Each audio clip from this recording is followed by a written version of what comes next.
Would you like to see an x-ray of your soul, an x-ray of your emotional infrastructure? Well, just like the body, today with scans, with x-rays, with different types of technologies, we can see the inner workings of what makes us tick. We have a blueprint that will give you a picture of the spectrum of your emotions, and understanding how they work and what you can do to improve them. Check out the description below, the special Omer book, 49 steps, personal refinement, character development, understanding and cultivating the very nature of your emotional being. But first of all, Rabbi, I want to tell you one thing. When I was 18 years old, I wouldn't have this discussion with you.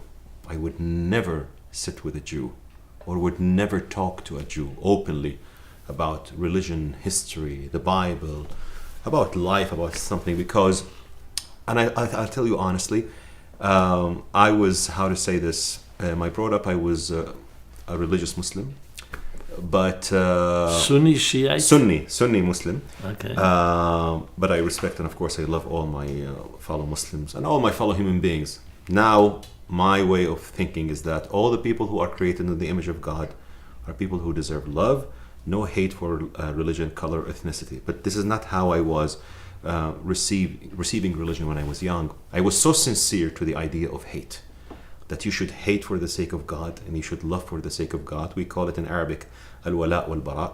Now I don't believe in that, of course, but I had this sincere idea, and also not only the education, which alhamdulillah changed a lot in the Arab world, but also the media depicted the Jews as evil, have fangs. Protocols of the Elders of Zion was one of the greatest. Where were you born? I was born and raised in Saudi Arabia. Which city? Jeddah. That's my hometown. Okay. Now Saudi Arabia is way far better with the new ambitious crown prince of Saudi Arabia. He's taking the country, opening up the country.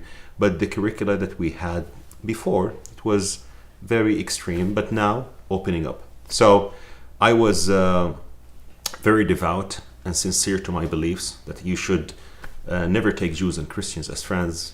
And I thought this is what pleases God. When I was, by the way, Rabbi, when I was 18, I memorized the full Quran, the Holy Quran. When I was at the age of 19, I authored 10 small booklets introducing Islam to non-Muslims when I was 19. I was so sincere in this message.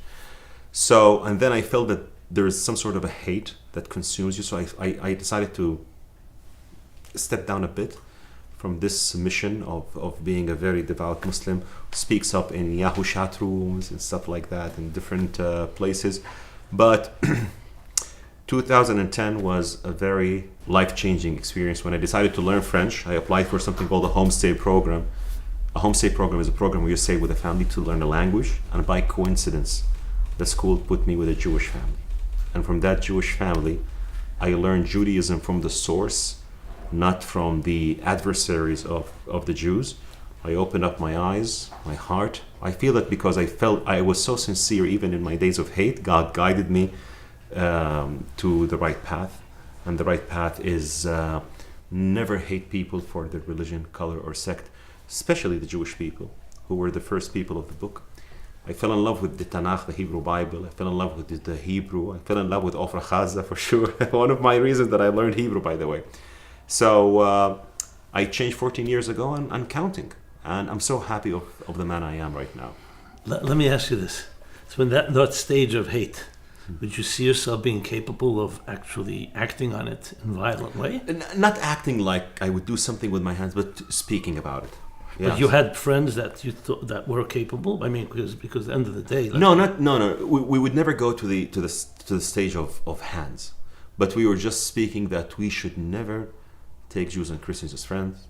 Jews are conspiring against Muslims. Where are you, Muslim people? Wake up! The Jews are taking. Understood. Yeah. Now my question is, but how far of a jump is it from such hate to those that? Because it was unfortunately have moved to actually acting oh on yeah, it. of course, those who act on it. So how would you contrast that? Exactly. So I was taking this part of hate as a scholarly way of thinking. Like I used I just focused on how to debunk what Jews and Christians say.